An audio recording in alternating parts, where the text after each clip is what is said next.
SNS에서 빡빡이 아저씨야 이러면서 나오는 거를 처음 이제 봤었어요. 근데 그때 보고 제가 되게 놀라는 건 뭐냐면 뭐 이런 내용까지 알려주냐. 좀 추가적으로 이 시야를 그들의 관점과 나의 관점을 되게 맞추는 게 중요한 게 뭐냐면, 사실 운동 분야도 우리는 흔히 전문가 분야라고 얘기를 해요. 그래서 공부를 하는 사람이 되게 많고요. 저도 사실 그렇게 하고 있고요. 근데 이게 되게 재밌는 게 뭐냐면, 저는 이거를 전문가의 오류라고 이제 얘기를 하기도 하는데, 전문성이 필요하고 수업의 질을 높이기 위해서 내가 공부를 점점 많이 해요. 그러면 어느 순간 어떻게 되냐면, 회원의 어떤 시선이랑 저의 시선이 어떻게 되냐면 이 관점이 점점 격차가 벌어져요. 제가 점점 공부를 하고 눈이 높아지기 시작하면서 어느 순간 이 사람과 시야의 어떤 차이가, 관점 차이가 되게 많이 나는 거예요. 근데 이거는 정말 위험할 수도 있어요. 왜냐면 이렇게 자꾸 하다 보면 수업 시간에요, 내가 뭔가를 자꾸 전달해주고 싶은 욕심이 생기면서 이게 정말 심하게는 수업을 할 때 전문 용어를 쓰거나 어느 순간부터 되게 뭐 운동 관련된 용어를 너무 자연스럽게 쓰는 경우가 생겨버립니다. 그러는 순간부터 공감대를 형성하거나 그들에게 뭔가를 알려주는 데서는 이 거리감이 생겨버리는 거죠. 진짜 그런 일이 상당히 많습니다. 그래서 뭐 저는 개인적으로 코치들한테 근육 이름도 함부로 얘기를 하지 말라고 얘기합니다. 우리는 그게 너무 당연한 어떤 근육들의 이름이지만 사실 회원들에는 그거 자체가 되게 어렵게 느껴질 수도 있고 불편하게 느껴질 수도 있는 거거든요. 최대한 단순하고 쉽게 초등학생인 사람들도 누구나 다 알아들을 수 있는 정도의 어떤 용어와 그런 말로 순화를 시켜서 얘기를 해주라고 그래요. 우리가 어디 교육을 들어가거나 공부를 하게 되면 그 책이나 아니면 그 교육 자체는 일반인들 대상으로 만들어진 게 아니라 전문가들을 교육하기 위한 목적으로 만들어졌기 때문에, 배워왔다고 해서 그걸 그대로 이제 일반인들, 회원들에게 써먹게 되면 그 사람도 혼선이 일어나요. 우리가 해야 될 역할은 공부를 하고 이런 것들을, 교육을 듣고 이렇게 했던 것들을 내가 곱씹어서 정리를 하면서 일반인들이 쉽게 접근할 수 있는 방법으로 순화를 시켜서 만들어줘야 되는 거. 그것도 어떻게 보면 코치나 트레이너가 해야 될 일이라고 생각을 합니다. 그래서 반드시 가욕이 어떤 불운 참사가 생길 수 있으니 그런 건 항상 시야를 맞추는 게 되게 중요하다고 생각해요. 근데 되게 어려워요. 이게 진짜 어려워요. 많은 사람들이 항상 고객을 위한다 하지만 그게 내가 주고 싶은 걸 주는 것인지 그들이 진짜 원하는 거, 필요로 하는 것을 주는 것인지는 정말 다릅니다. 이 관점을 맞추는 게, 눈높이를 맞추는 게 절대 쉽지가 않아요. 그래서 저는 이 부분을 해소하기 위해서 되게 좋은 방법이 뭐냐면, 자꾸 그들과 많은 시간을 보내고 같이 운동을 하기도 하고 얘기를 되게 많이 해봐야 된다고 생각해요. 그렇게 뭐 여러 가지 운동뿐만 아니라 그들 어떤 회사 아니면 학교 뭐 일상생활에서 일어날 수 있는 그런 것들 자꾸 얘기하다 보면 그들의 어떤 이야기에 내가 공감을 하게 되면서 시야가 저도 같이 맞아지는 그런 효과가 생긴다고 생각해요. 저는 그래서 체육관에 있는 경우에도 회원들하고도 얘기를 조금 많이 하려고 하고, 뭐 개인적으로 연락할 일 있으면 연락을 하려고 하기도 하고 그렇게 해요. 그렇게 하다 보면 은연중에 그 사람들이 의도를 했던 안 했던 간에 의식적으로 무의식적으로 뭔가 얘기를 자꾸 하고 뭐 흘려보내는 그런 얘기들이 있어요. 근데 그런 것들을 잘 들어보면 그들을 이해할 수 있는 힌트들이 상당히 많습니다. 저는 이게 되게 중요하다고 생각해요. 그래서 이론적으로 뭔가를 하려고 하기보다는 그 사람들하고 보내는 시간이 많아야 돼요. 일단 이게 상당히 중요합니다. 그렇게 하다 보면 많은 것들을 이해할 수 있게 되고 그들의 관점에서 뭔가를 아이디어를 낼 수 있게 되고 그들이 정말 뭘 원하고 뭘 필요로 하는지를 알게 될 가능성이 상당히 높습니다. 어렵지만 방법은 단순해요. 그들과 많은 시간을 보내는 거.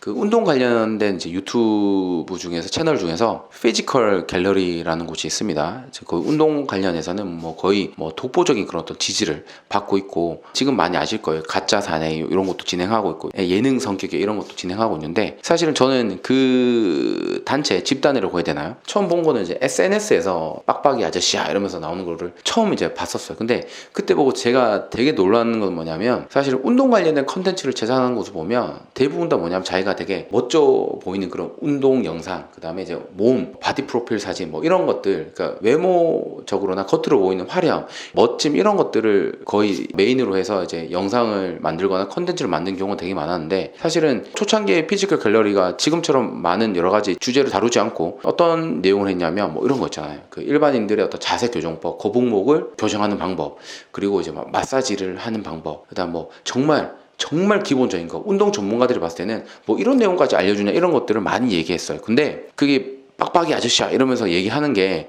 되게 뭐 편안하고 재밌고 막 유쾌하게 얘기를 해주지만, 그 안에 있는 내용들 잘 살펴보면요 상당히 전문적이에요. 디테일하고, 그리고 사람들이 관심이 있어 할 만한 정도를 되게 분류를 잘해서 정말 다양하고 이제 유용한 그런 어떤 정보들을 제공해주고 있었단 말이죠, 처음부터. 그래서 되게 좀 처음부터 저는 관심을 좀 많이 가지면서 봤었어요. 그게 우리가 운동 관련된 컨텐츠라고 하면 뭐 아까 금방 말씀드린 것처럼 있어 보이고 멋지고 막 화려하고 이런 것들을 많이 보여주지만, 실제로 대중들이 원하는 거는 일상 속에서 이제 지쳐있는 몸, 이렇게 망가져 있는 몸, 이런 것들을 바로바로 이제 어떻게 좀 해결할 수 있고 도움이 될 수 있는, 실전에서 바로바로 잠깐 사용할 수 있는 그런 내용들을 사실 원하는 거거든요. 뭐 앉아 있는 상태에서 자세를 교정하는 방법, 그 다음에 허리 통증을 완화시켜주는 방법. 허리 통증은 사실 모든 사람들이 다 가지는 거잖아요. 근데 그런 것들을 되게 전문적인 내용이지만 그들이 알기 쉽게 그 빡빡이 아저씨라는 그런 이미지로 친근하게 접근해서 전문적인 내용들을 되게 순화시켜서 그들이 어떻게 보면 쉽게 받아들일 수 있는 그런 내용으로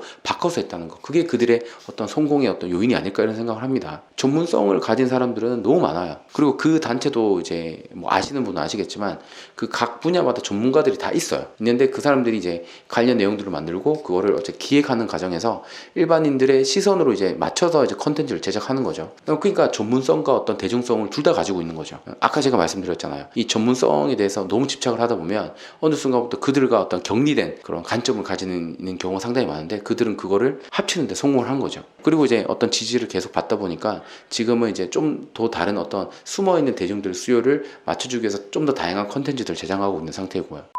마케팅의 기본이라고 생각해요. 그들의 시선에서 뭔가 생각하고 아이디어를 낸다는 거. 근데 그게 이제 이론적으로는 사실 절대 되지 않습니다. 앉아서 있는다고. 그래서 이 마케터들이 항상 강조하는 게 뭐냐면 많은 것들을 경험하고 많은 것들을 접해보고 해봐야 된다고 얘기를 해요. 왜냐하면 그 과정에서 어떤 대중성이나 이런 것들에 대한 시야가 넓게 생기게 되는 거죠. 저도 마찬가지였어요. 운동에 대해서 사람들이 어떤 걸 원할까라고 생각했을 때 접근하는 방식이 내가 원하는 방식이 아니라 그들의 어떤 관점이 어떤 건지에 대해서 항상 고민을 하고 얘기를 하다 보면 단서를 찾고, 그 다음 실제로 진짜 그들이 원하는 게 맞을까라고 생각을 했을 때 확신이 안 들면 한번 해보는 거죠. 해보고 피드백을 받으면 되는 거예요. 절대로 이제 내가 뭔가를 시행을 하고 아니면 시도를 한 거에 대해서 100% 성공을 할 수도 없고, 그런 걸 기대를 하면 뭔가를 못해요. 실패할 바가 두려워서. 자꾸 해보셔야 됩니다.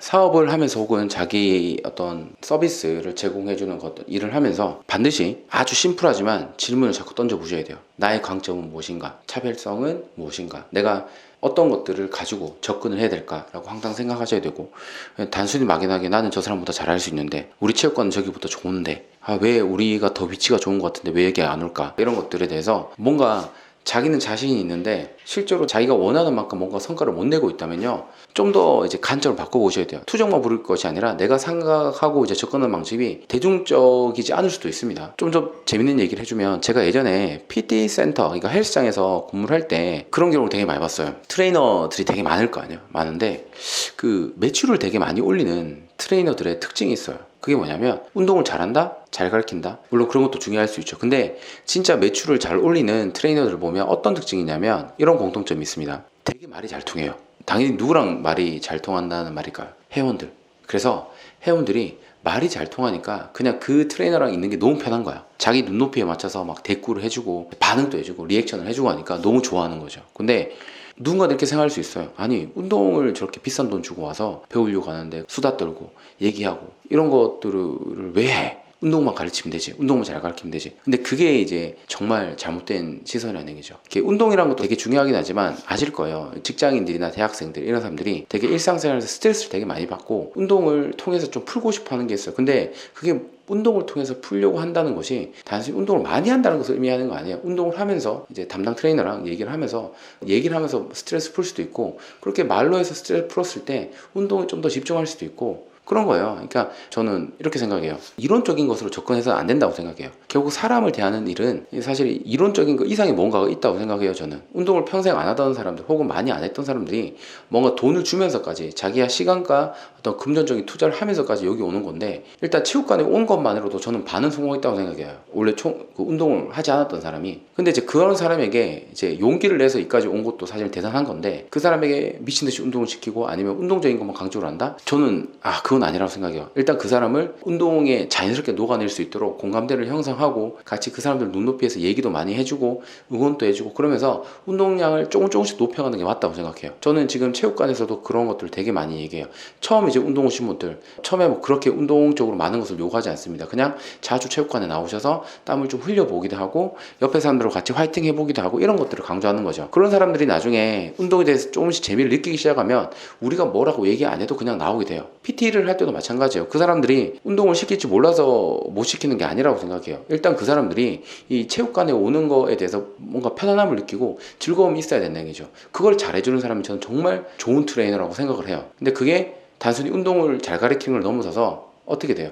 그 사람들이 정말 원하는 거, 이 체육관에 와서 원하는 게 단순히 운동 이상의 뭔가가 있다는 것을 알고 있고 그들이 원하는 걸 캐치했기 때문에 잘 하는 거예요. 잘 먹히는 거죠. 잘 먹히는 트레이너가 결국 매출이 올라가는 거예요. 체육관도 마찬가지입니다. 우리 체육관이 더 잘 가르치고 전문성이 있는데 왜 저 체육관이 더 잘 되는 걸까? 잘 생각해 보셔야 돼요. 잘 가르치고 안 가르치고 문제가 아니라 저 체육관이 좀 더 회원들의 마음을 잘 이해하는 거예요. 그들이 원하는 게 뭔지를 더 잘 알고 있는 거고 그거에서 불평을 하기보다는 내가 뭐를 놓치고 있는지에 대해서 한번 생각해 보셔야 돼요. 그거 되게 중요합니다. 항상 눈높이를 맞춰서 접근한다는 거. 강점에 대해서 접근할 때도 강점을 정확하게 한번 알아보는 것도 중요하지만 그 강점에 대해서 접근할 때도 지금 계속 말씀드리지만 항상 그들의 시선에서 접근을 해야지만이 뭔가 해답이 나올 수 있고 효과를 볼 수 있다. 이게 포인트입니다.